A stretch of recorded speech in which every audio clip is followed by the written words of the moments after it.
Spare us, Lord, from the horrors of war. Hear our pleas as we cry out to you. Have mercy on us, Lord. Rescue us from the malevolent forces that influence world leaders. For we believe that our struggle is not against flesh and blood, but against the rulers, against the authorities, against the powers of this dark world, and against the spiritual forces of evil in the heavenly realms.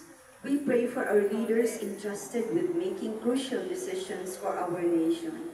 We place our hopes in you, seeking your forgiveness and mercy for the times when our fears and suspicions have tainted our perceptions with ethnic biases and prejudices verging on racism. We earnestly pray, Lord, that you make us instruments of your peace.